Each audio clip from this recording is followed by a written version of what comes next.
so proud. We've got Coach K9.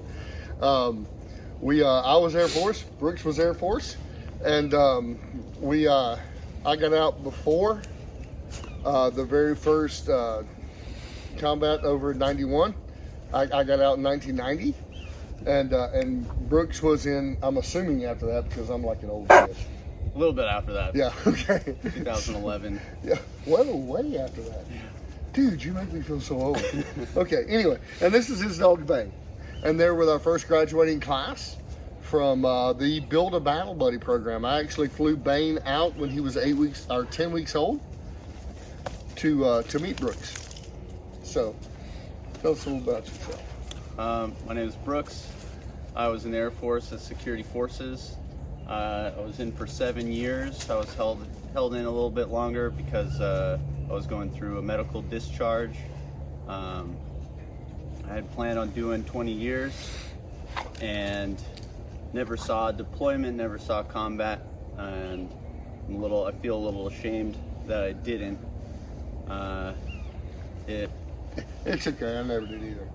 I went in when it was truly the Air Force. Yeah. So, and you know we got a crayon eater guy right there, right? Nice. Yeah, he's a Marine guy, so. We had steak and shrimp. You had what? MREs? So, yeah. That was our cuisine. So I was forced out of the military. The transition was a little rough. Yeah. I didn't know what I was going to do with myself. I ended up going through a lot of depression, not going out of the house. It ended up affecting my family because I wasn't spending time with them so much. And when I found myself thinking about or getting suicidal, I decided to find some help. I didn't think I deserved to be helped just because I had never deployed. Right. I thought that I was weak. I was being Well, the thing is though, is the military becomes our family whether we intend on that or not. And when we have that goal of being there for 20 years, when that doesn't happen, a lot of people don't understand that it really does affect us that way.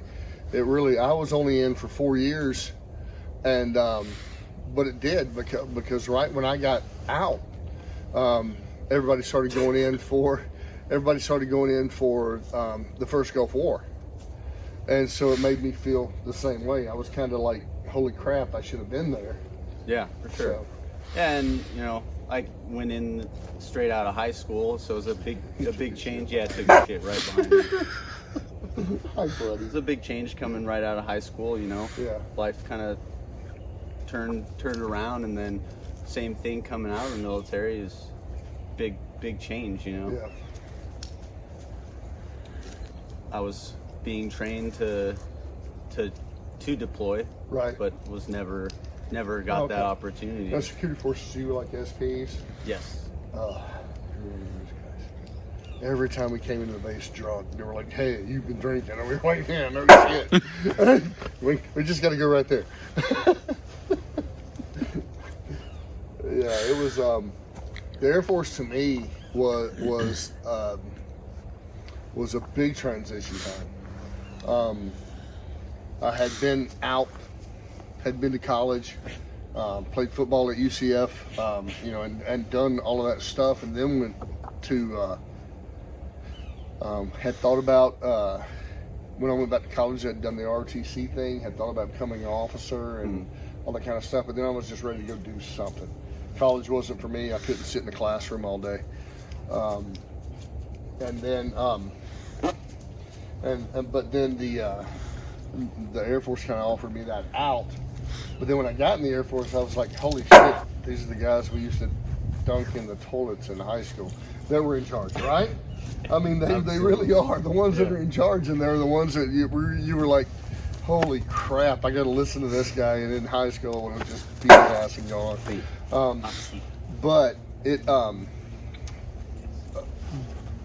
did help prepare me for everything else I'm doing. So, and I'm sure it's the same way for you in little incremental ways. It probably fixed.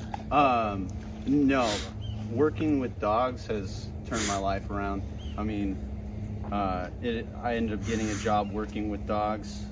It just takes your mind off things, gives you something to do. Yeah.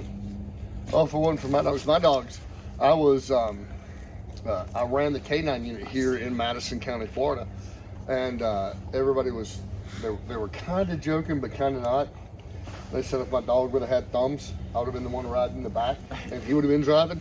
And but it's true. Dogs just truly change your life, especially dogs like this. Dogs that are like, you know, a true working dog has to have a job. So you getting up every day, getting him out, getting him fed, getting him done, and finding something for him to do during that day takes your mind off of everything else that's happening that day. Right now, you're focused on Bane. Absolutely. So, yeah, and like, you know, one of the toughest parts about transitioning out of the military is losing like the camaraderie. right. And also, I lost a lot of sense of safety and security just because as security forces, you know, we had equipment, we had people by our side to, if something happened, you know, that would help keep us safe. So getting out of the military, I lost that camaraderie. I lost the equipment to make me feel more safe, and that's, you know, where he comes in to for the camaraderie and the equipment to help. The best part keep about me him, safe, you know? best part about him is he doesn't talk back. Exactly. Oh, And he does talk and back. He's never judgmental. So if you're having a bad day, you know, and I know for me, I raised a daughter on my own, right? I raised her from the time she was 4 till she's 29 now, and so I raised a daughter on my own, and so, you know, you find yourself. This is gonna be bad, but you find yourself drinking a glass of red wine, watching fucking Hallmark Channel. And you know, and thinking all this bad stuff in your head, but then your dog comes in and you're like, oh, okay, everything's cool. So hopefully you don't get to that point. Hallmark Channel and wine, stay away from it. But yeah, it's the dogs are great. I wouldn't know what to do without having a dog in my life. They definitely help bring you to the present. Right. Instead of thinking about anything else, you got to worry about, and especially since dogs work in the present, they're not worried about the past. They're well, not worried 1.3 about seconds, what's right? going to happen next. 1.3, 1.5 seconds. Exactly. And they don't remember what the hell they've done. You come in and you've got a little Yorkie poo or something at your house, and you come in and trash is everywhere all over the house, and the house is torn up. And you're like, holy shit, you start screaming at the dog, and the dog's looking at the ceiling fan. All the dog is thinking is like, crap, I'll never look at the ceiling fan again, because he only remembers 1.3 seconds ago, right? Yeah, so, exactly. But the more I've had dogs and the more I've done dogs with stuff with them, the more I live like a dog. You know, 1.3 seconds, of course, does have a lot to do with getting old. But 1.3 seconds ago, I don't remember, right?